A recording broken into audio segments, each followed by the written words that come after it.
Ladies and gentlemen, it is my privilege to introduce this morning General Jim Rainey.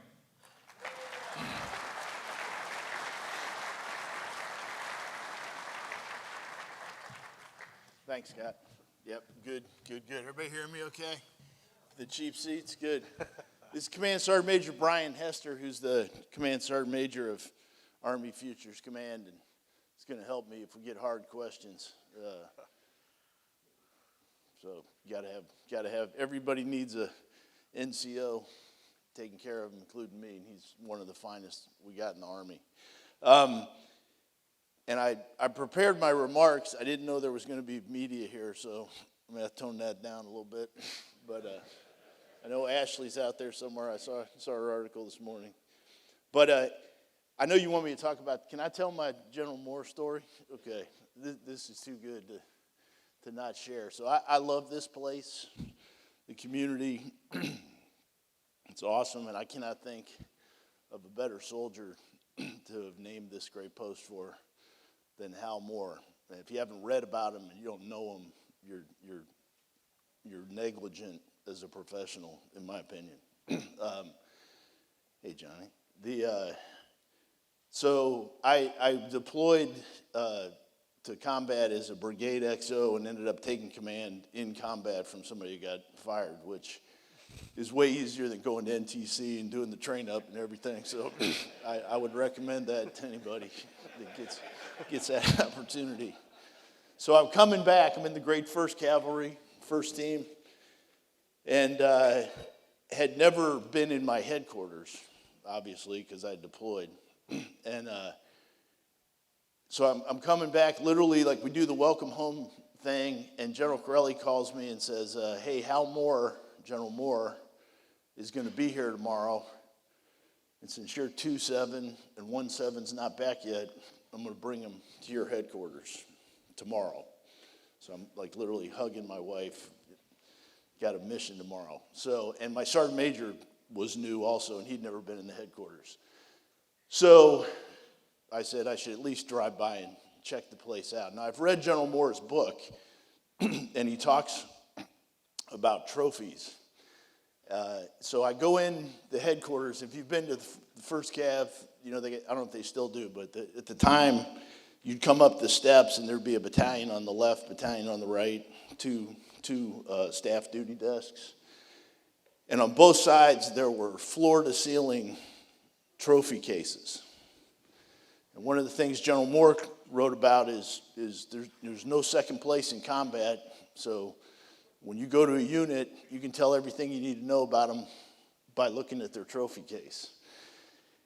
And sure, no kidding, you know, the trophy case is floor to ceiling full of 8th place in spouse kickball and, you know, 7th place out of 6 and DFACs.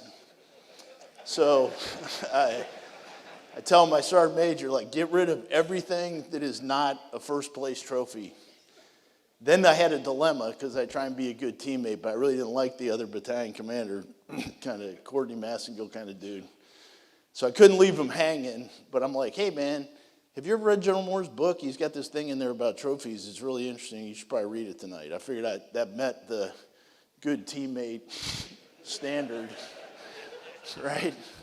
So anyways, General Moore shows up, walks up the steps with General Corelli. He's still pretty sharp. General Corelli's talking to him, but he looks at my trophy case, walks over there, giant thing, 2 trophies. Like, we won re-enlistment a decade ago and, like, had the most DUIs in the 1st Cav one year or something. And so giant trophy case, 2 trophies. He looks at it. We have a great visit. He's awesome, inspirational, talking to leaders and everything. So we're heading back to the front. General Corelli says, hey, sir, now we're going to go to this unit.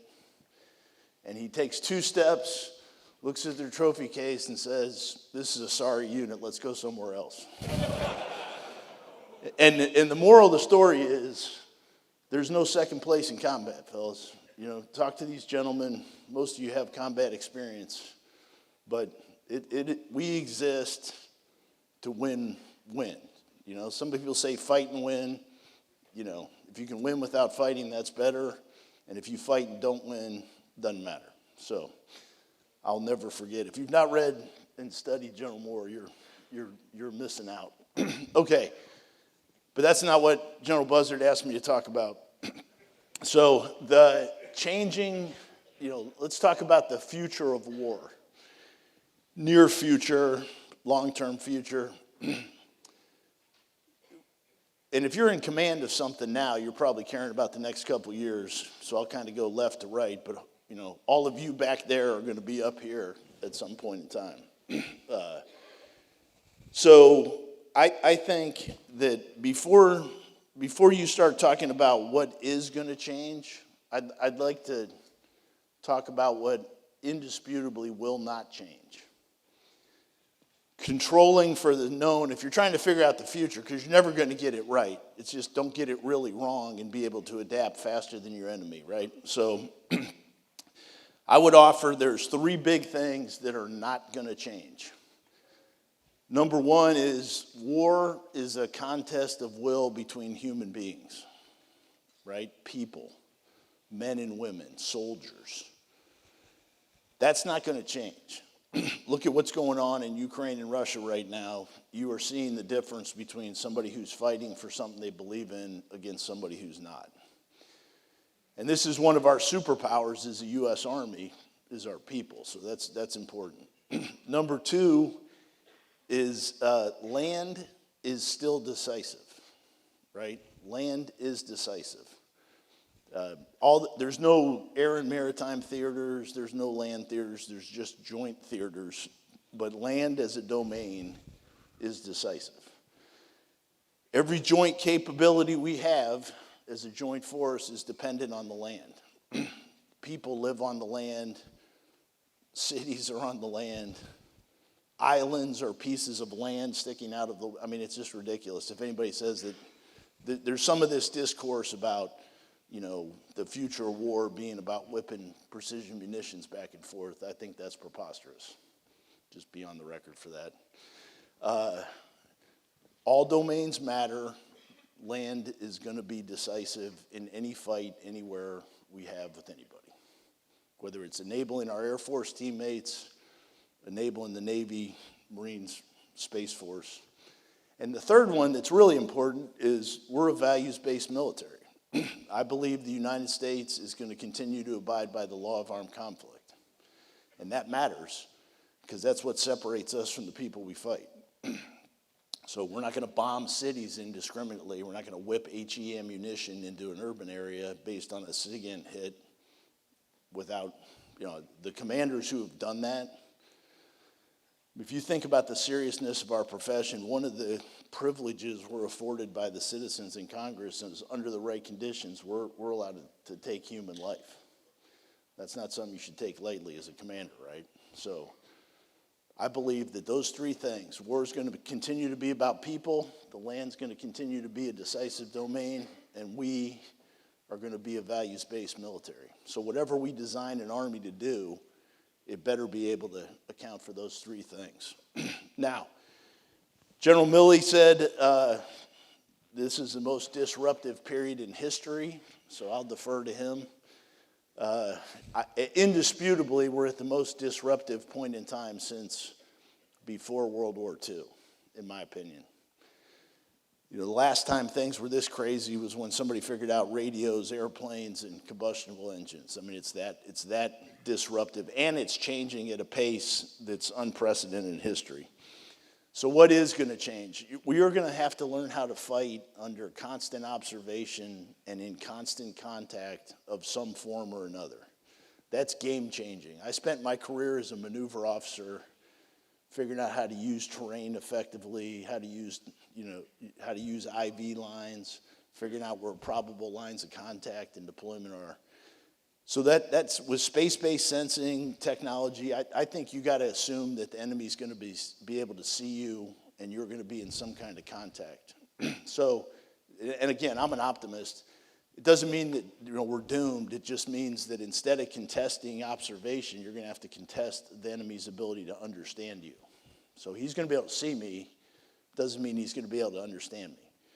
Counter C5ISR, if I was a commander right now, I would make sure I was spending more energy on counter C5ISR than I was on my own C5ISR, which we all know needs a lot of help, right? So constant observation, constant contact, what's that going to mean to maneuverists?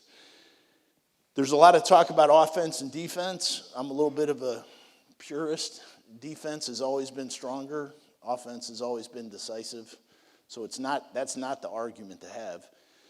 But technology indisputably favors the defense. It is way easier to integrate technology if you're static.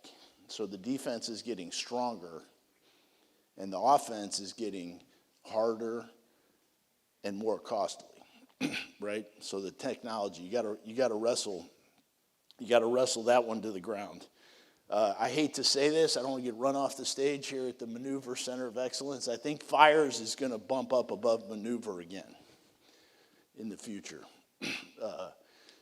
And historically it's been that way, but over the last 20 years of fighting or so, we kind of, and I'll defer to some of the guys commanding divisions right now, but we kind of got into thinking about fires as something you do to condition maneuver. I think the future, especially out in the Indo-Pacific, if you look at our pacing challenge, is going to be about maneuvering to position fires. I think that's a big fundamental change, because that will have changes to force structure. If you think about, if we only got so many people, do you need 3 ABCTs supported by 1 firing brigade?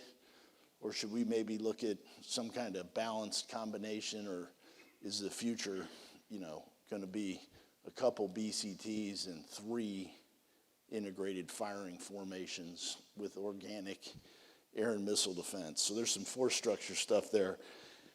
Urban combat, I think we're kidding ourselves if we think we're going to be able to avoid fighting in cities. And it's probably the stupidest thing to do, and it's the last thing you'd ever want to do. I wouldn't get behind a deliberate operation to clear a city because of the attrition. It's so hard. But we're not going to be able to avoid it. We're going to have to operate. We're going to have to be able to penetrate through an urban area to move ground-based logistics. We're going to have to be able to grab part of an urban area to defend it and deny it to the enemy. So as we modernize our kit and our training especially, I think we got to be a little more clear-eyed about the horror and difficulty of fighting in an urban area. But we're going to have to do it. I'm concerned that we've kind of kidded ourselves that there's like some, fix and bypass. That worked in OIF-1 for a couple reasons. Right side of the road's a city, left side's a desert. You can bypass. If the enemy's not good, you can bypass. I don't think that's going to work in the Indo-PACOM AOR or even in Europe. Again, avoid attrition warfare. You don't want to get sucked into a city, but being able to move through them and operate in them.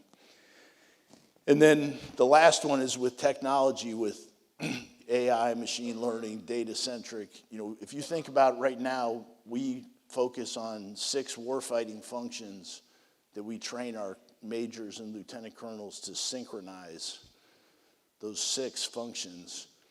I think there's a big change coming. We need to start thinking about those as systems, right? They're not really functions, they're systems. And they're helplessly and hopelessly interrelated. So I'd ask guys to think about moving from synchronizing warfighting functions to integrating warfighting systems.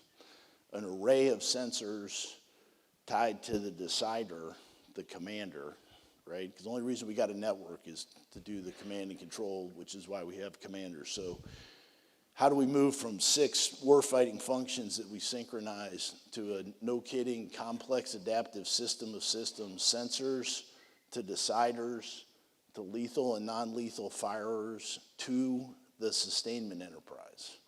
So you got to sense it, you need a commander to make a decision, you got to get it to the right shooter, and you can't get it to the right shooter unless you know whether it has ammo and it's up and running, right? So that system of systems approach is a big part of the future. I always get asked a lot about technology because I'm the Army Futures Command guy. I didn't get put in Army Futures Command because I'm a brilliant data scientist, that's for sure. So I'm learning like everybody else, trying to keep up. But if I was talking to infantry and armor, company, battalion, brigade commanders, here's what I'd say about technology. Technology is increasing the punishment of unskilled commanders and untrained units. So if you remember one thing I said, I'd ask you to do that. Technology increases the punishment of unskilled commanders and untrained units, okay? If you're not good, if you're not prepared, you are going to pay for it at an unprecedented level.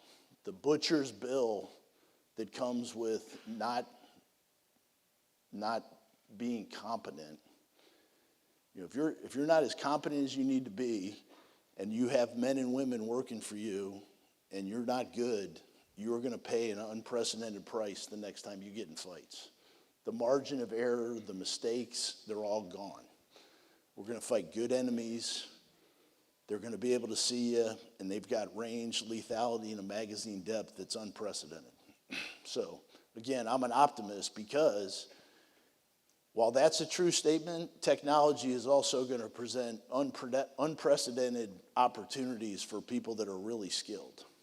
If you're a maneuver commander, you can shoot, move, communicate, you're an inspirational leader, officer, NCO, and you understand technology, you're going to have the ability to bring hate and discontent on the enemy at an unprecedented level.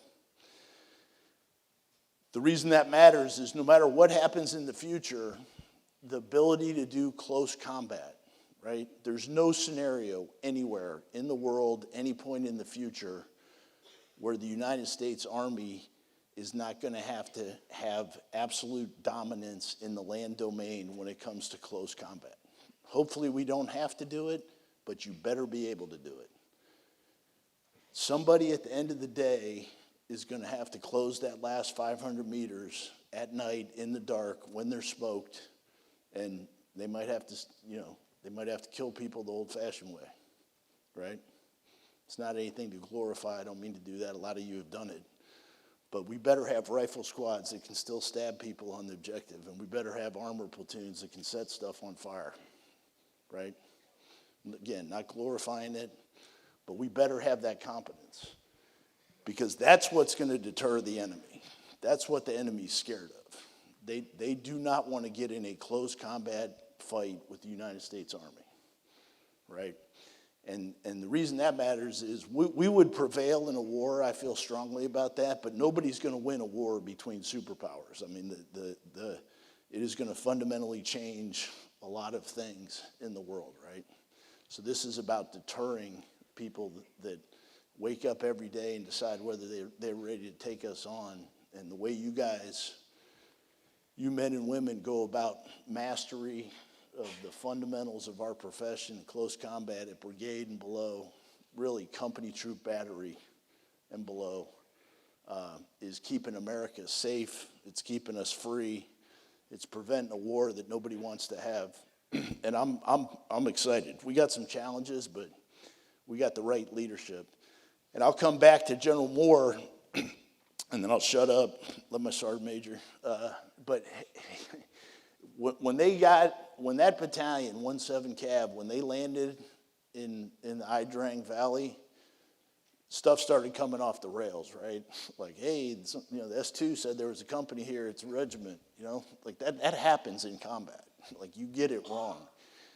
And when you're on the LZ and taking casualties and outnumbered, that's not the time to figure out whether you can't train anymore, And if you don't have good leaders, it's kind of too late, right?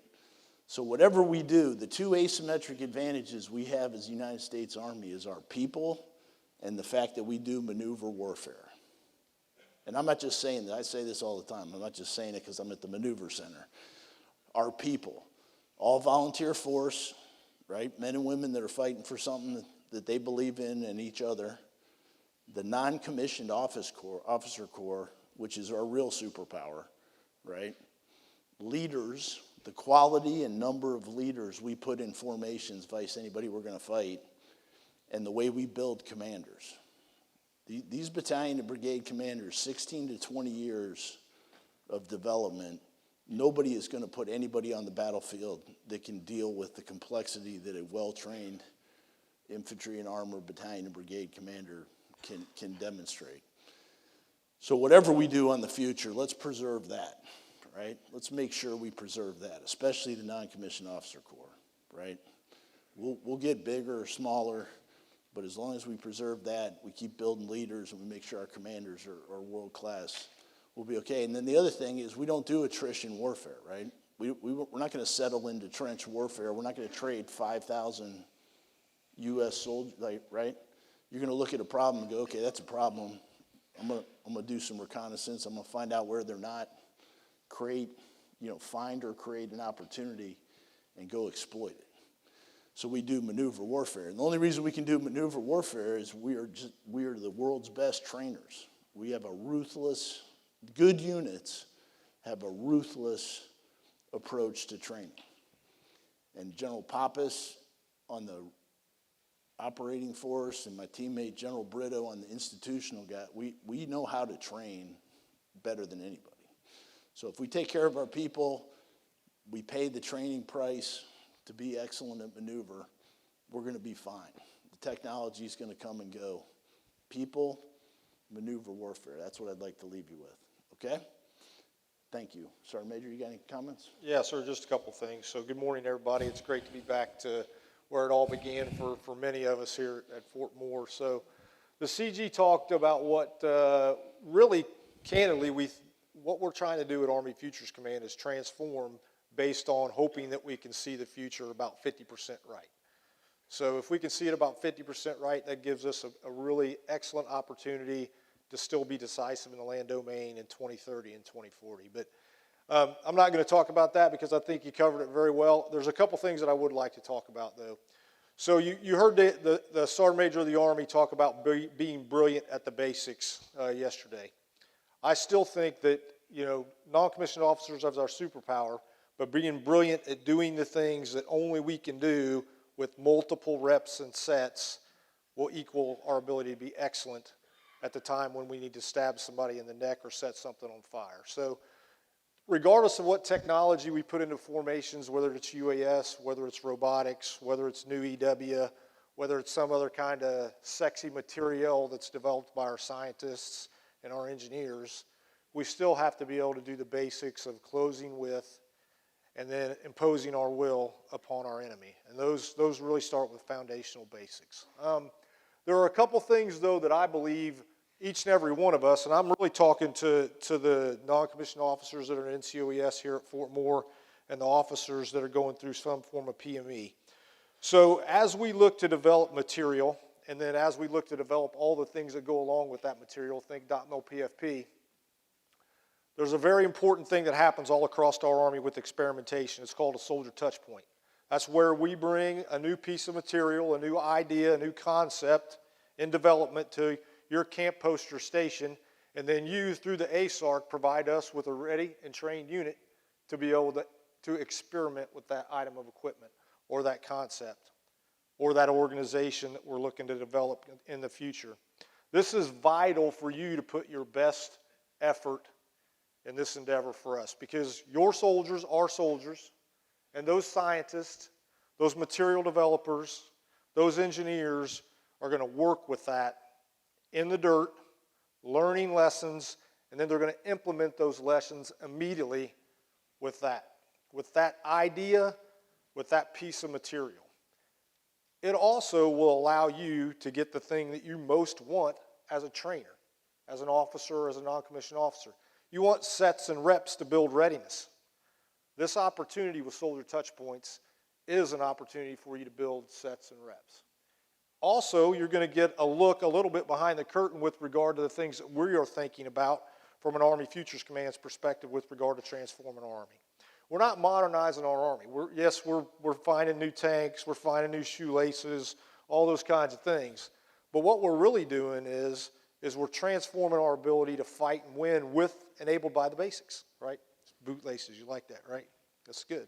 They're probably still going to tie them the normal way we've done them for like forever since we've had, we went from the sandal to the boot. So, but I digress. The point I think that we're trying to make consistently is as we transform, we got to make sure that we're doing the things that are routinely, and we're focused on doing the things that only we can do as an Army, which is close with and destroy the enemy in the land domain. So I don't want to belabor it because I know you got some great questions, but my shameless plug is for all the leaders in the room about soldier touch points. It is an absolute opportunity for you to shape what we're doing in the future, and is an absolute opportunity for you to get sets and reps and warfighting competencies. All right, sir, let's take some questions. Yep. All right, questions?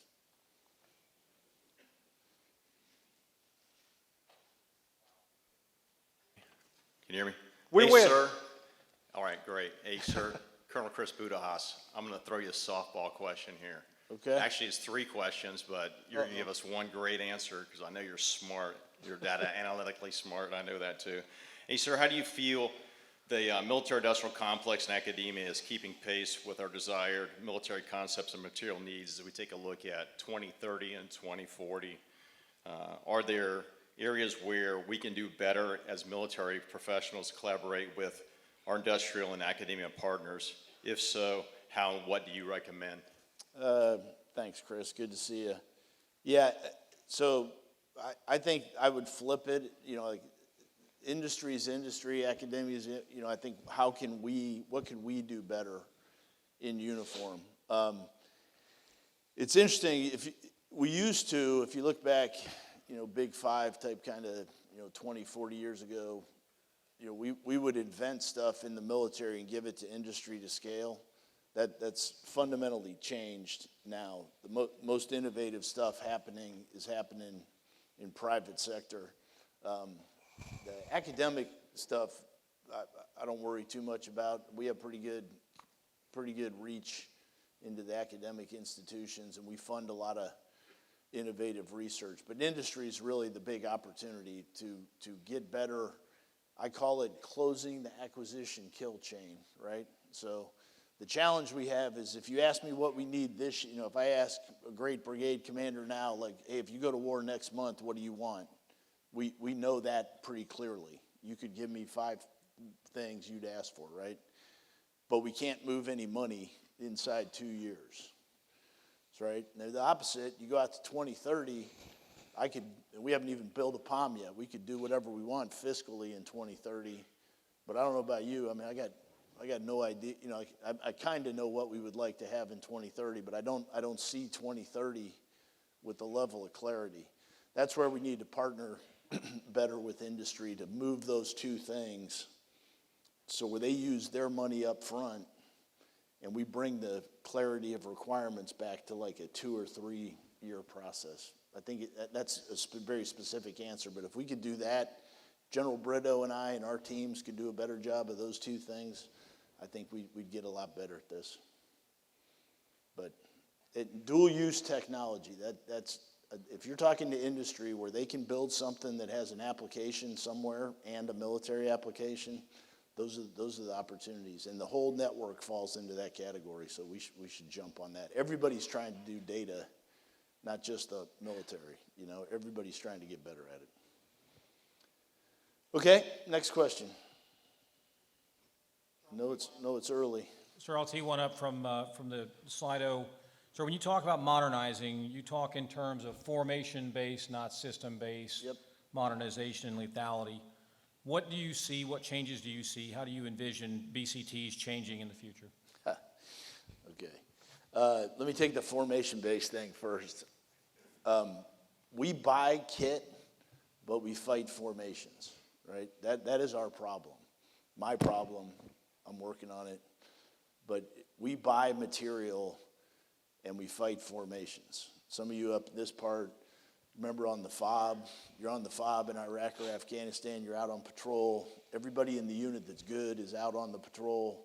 and you come back and there's some new piece of kit on the fob, and the one person that got trained by the 5'11" guys is like the dude you're trying to chapter, Like you can't integrate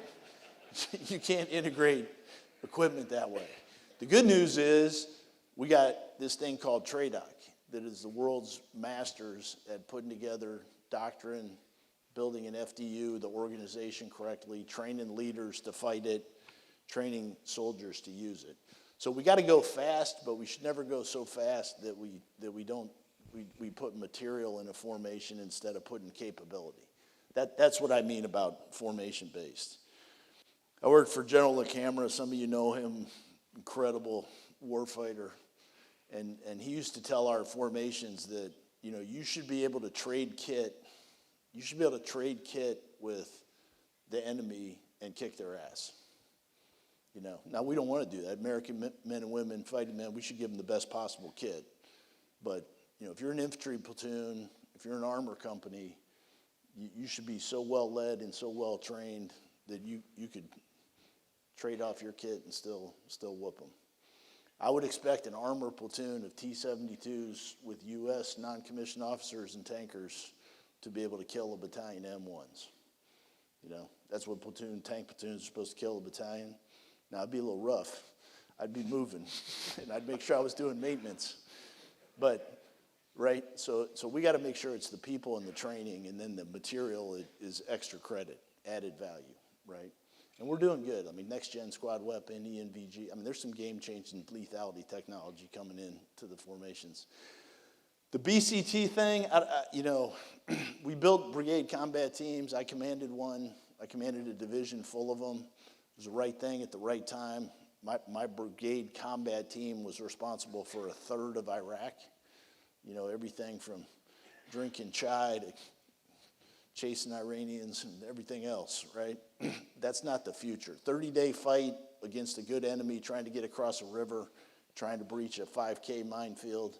I think our BCTs are going to be consumed by the fight they're in. And if they're not in a fight, they're going to be consumed by staying alive. So we got to bring the complexity up out of the BCTs and put it somewhere where somebody can handle it. We also don't have enough of everything. So division commanders and corps commanders need to be able to mass their artillery on the brigade that needs it at the time that they need it. So I think everybody matters, and every echelon, we're not a division-centric army or a brigade-centric army. Every echelon has a role, right? Platoons converge direct and indirect fires and kill people, right? Companies are the most important echelon we got. That's where all the fighting stops. Everybody behind them is just putting them in position. Battalions are the most influential echelon of command. Battalion commander and sergeant major, they get to decide who gets to, what our army's going to be like in 10 years. Brigade commanders put battalions in position to win.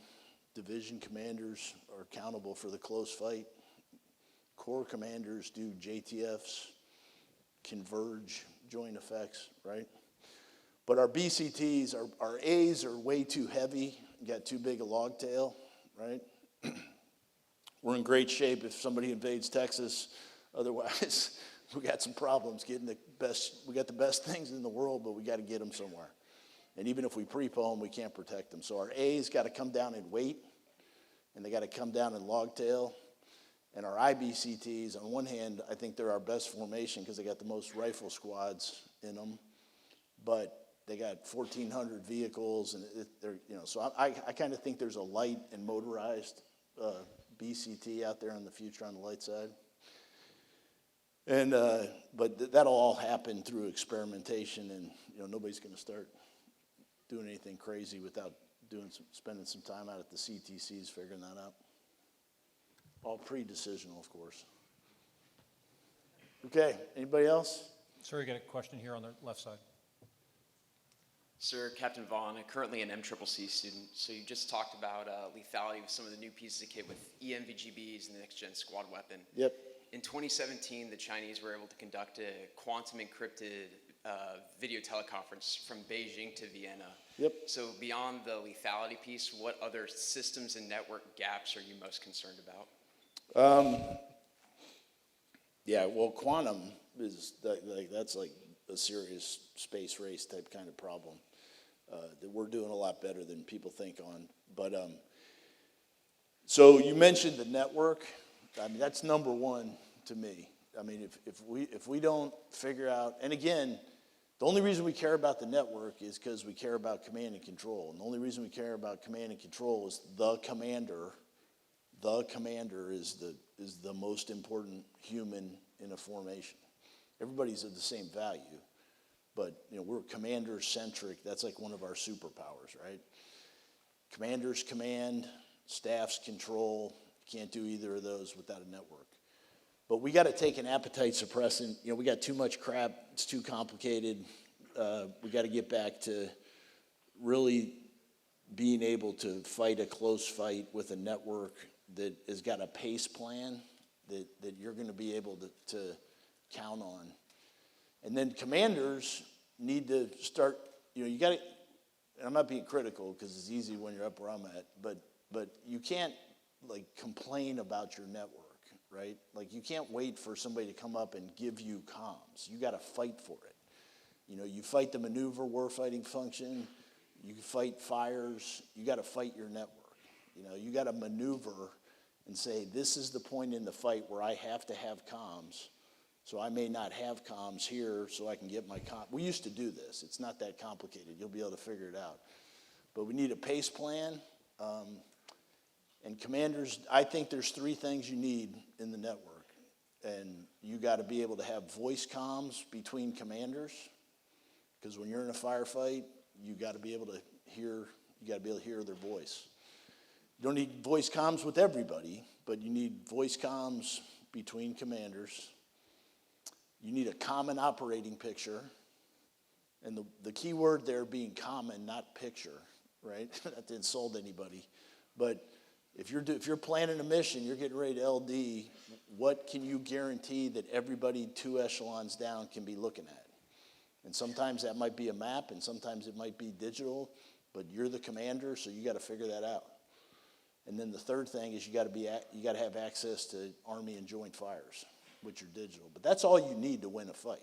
And if you have a data, satellite dependent is your P, FM comms is your A, some kind of 5G in a box kind of C, and then good old fashioned tracer, I mean, believe me, 25 Mike is a really effective command and control mechanism. If you shoot a building and tell everybody to shoot where I'm shooting, and there's a light in, you can do the same thing with the 240 Bravo star clusters, so build a pace plan, figure out the minimum amount of stuff we need to be able to do with the network, and then fight your command and control system so you have it when you need it, and you're clear-eyed about the enemy's ability to take parts of it away from you.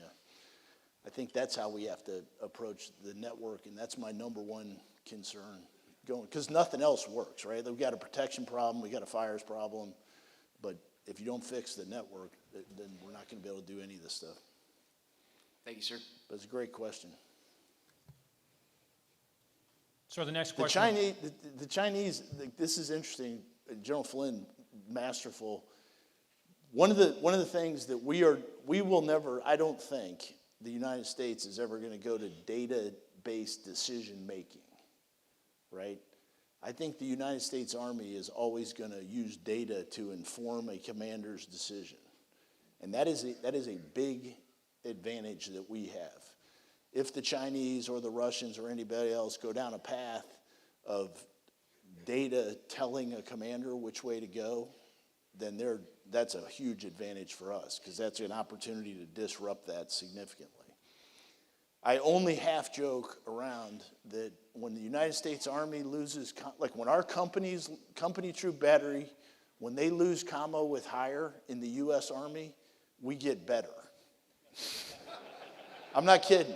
There's a general here, I won't point him out, but I was watching his NTC rotation as a division commander, and the best day they had in that fight was the day that they Dr. Doomed his brigade talk, because he couldn't talk to anybody.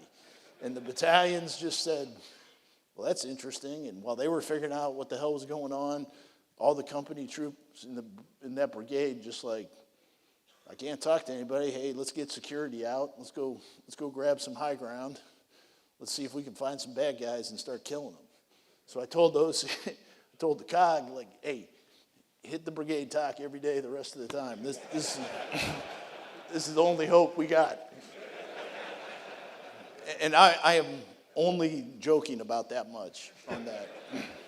So it's a huge advantage. You come to a fork in the road, right? This is why the art of command is so important, and that's why leader development, the General Brito, General Buzzard, General Beagle, this is the most important thing. If you come to a fork in the road and your little data screen pops up and goes, hey, there's a your little OnStar, there's a 99% you should go left, right?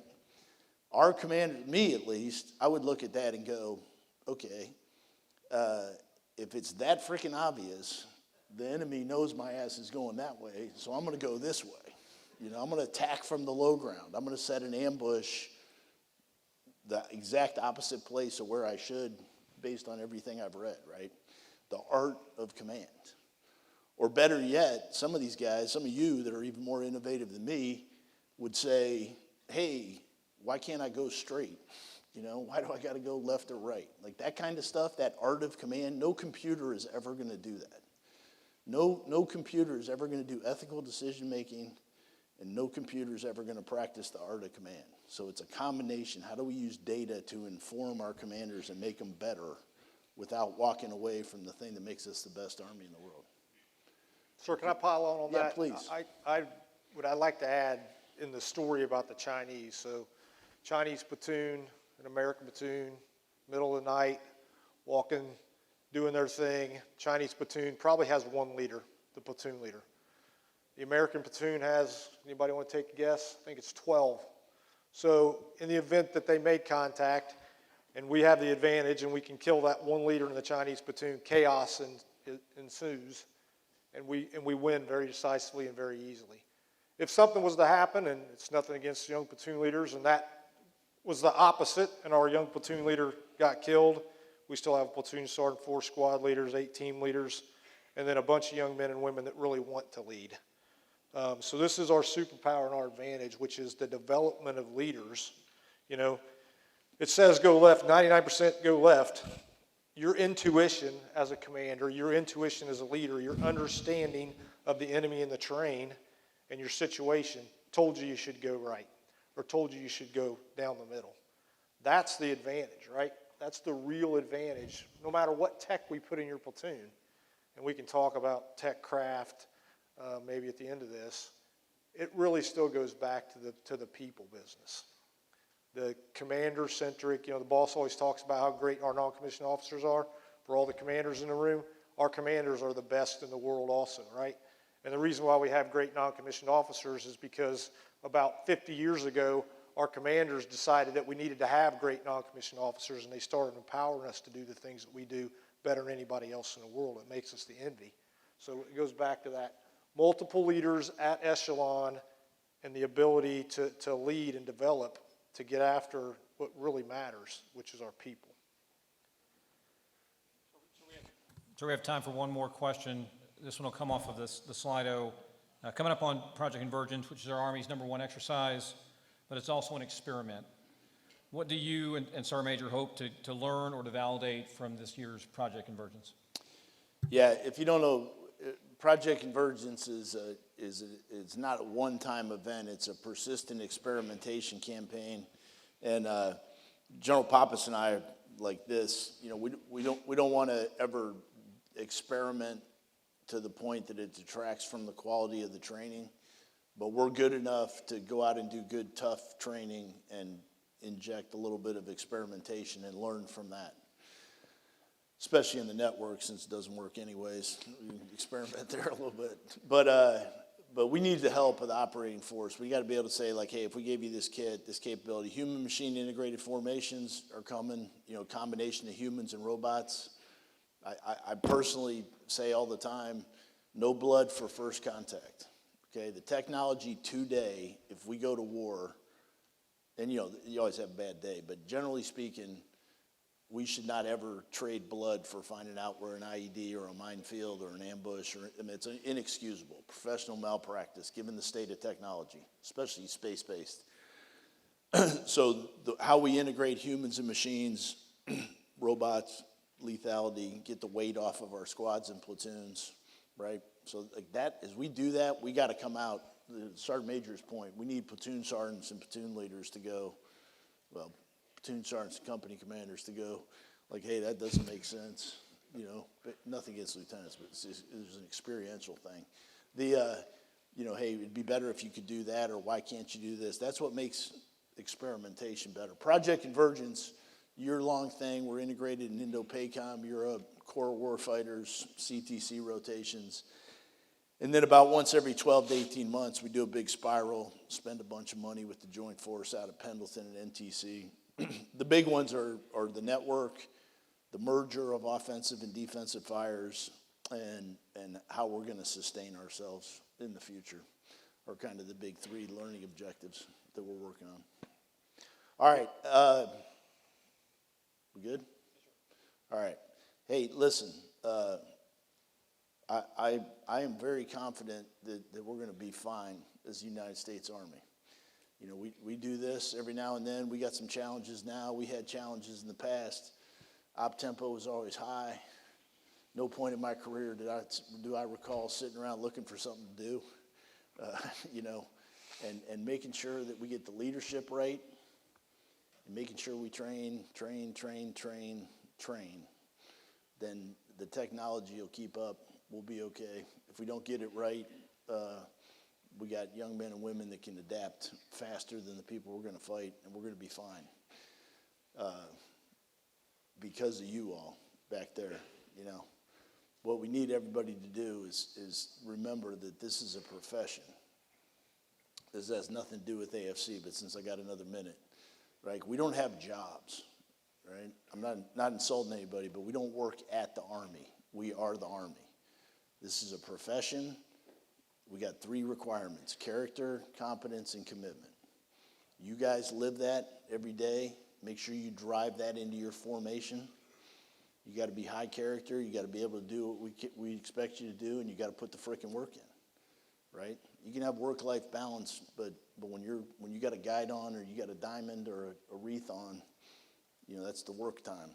You go balance it out. Next job, right? Work your ass off. It's hard.